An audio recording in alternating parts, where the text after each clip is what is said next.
नमस्कार. नवरात्रीच्या सर्वांना शुभेच्छा. आपण रोज आता नवरात्रीमध्ये ही आरती म्हणणार आहोत. दुर्गे दुर्गटभारी तुझविने संसारी अनाथ नाते अंबे करुणा विस्तारी. समजून घेत असताना अगदी एखादं कडवं जरी आपण समजून घेण्यासाठी विचार केला, त्रिभुवनी भुवनी पाता तुझ ऐसी नाही, चारी श्रमले परंतु न बोलवे काही, साही विवाद करिता पडले प्रवाही, ते तू भक्ता लागी पावसी लवलाही.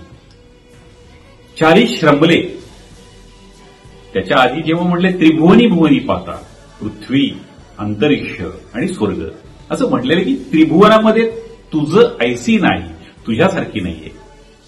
चारी श्रमले परंतु, कोण श्रमले? श्रमले म्हणजे प्रचंड काम केलं, त्याच्यावरती चारी वेदांनी, हे चार वेद आपल्याकडे जर आपण बघितलं, ऋग्वेद, यजुर्वेद, अथर्ववेद आणि सामवेद, हे चार वेद आहेत.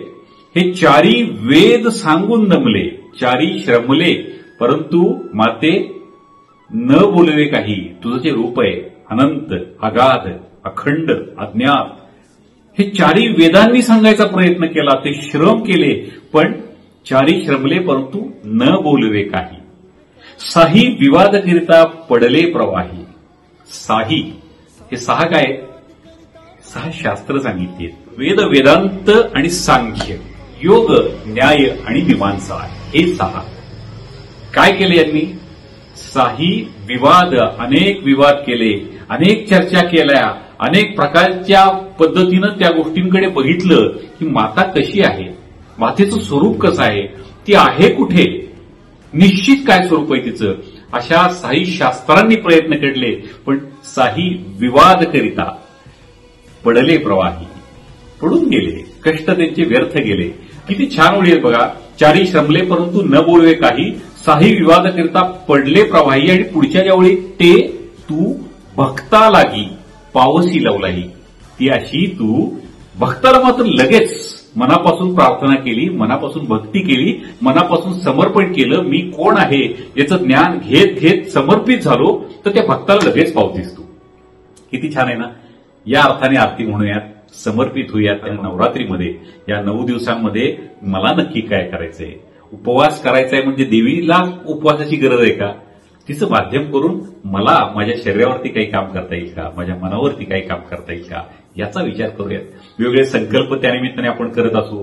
कोणी काय दाढी वाढवतात, कोणी चप्पल घालत नाही. ह्या सगळ्या गोष्टी निमित्त बनवायच्या, पण हे स्मरण आहे, रिमाइंडर आहे हे, की या माध्यमातून माझ्या कोणत्या गुणांवर काम होईल. माझा रजोगुण कमी होईल, माझ्यातला तमोगुण कमी होईल, माझ्यातला सत्वगुण आहे तो वाढत वाढत वाढत जाऊन ते आत्मज्ञानाची सुंदर अवस्था, त्या अवस्थेपर्यंत मला जाण्यासाठी हे निमित्त तर नाही ना हे 9 दिवस. मग विविध रूपं सांगितलेली आहेत, शक्तीची रूपं सांगितलेली आहेत, ज्ञानाची, सरस्वतीची विविध रूपं सांगितली आहेत. मला बुद्धी आहे, ज्ञान आहे, तो विवेक मला वापरायचा आहे. अशा विविध पद्धतीनं त्या मातेला पाहत पाहत पाहत आपण आतमध्ये स्वतःला स्थित करूयात. आणि मग खऱ्या अर्थाने शेवटच्या दिवशी जेव्हा आपण म्हणू ना, तो आतला विजय साजरा होईल आपला, त्या मुक्तीचा, त्या आनंदाचा, त्या स्वच्छंदतेचा, आणि मग खरी विजयाची दशमी आपण साजरी करूयात. अशी नवरात्र सर्वांना सुंदर, छान, मस्त पद्धतीनं जावं. जीवनात येणाऱ्या लक्ष्मीचा यथायोग्य वापर करता येईल, योग्य पद्धतीनं लक्ष्मी येईल, यासाठी लक्ष्मीला प्रार्थना. ज्ञान मला छान प्राप्त हो, योग्य काय अयोग्य काय ही समज प्राप्त हो, सरस्वतीला वंदन करूया. मला हे शरीर घेऊन माझं कर्म करायचंय, बेस्ट कर्म करण्यासाठी माझ्या अंगामध्ये शक्ती असावी, आणि त्या स्त्री शक्तीच्या माध्यमातून सुद्धा माझा संसार चाललाय ना, म्हणून त्या दुर्गा मातेलाही वंदन करूयात. अशा नवरात्रीमध्ये सर्व देवींना वंदन करूया आणि स्वतःच्या आतला आनंद, तो ईश्वरी अवतार आपल्या आतमध्ये कसा आविष आहे ते शोधूयात. हीच खऱ्या अर्थाने आनंदाची पावती आपल्या जीवनावर आहे. धन्यवाद.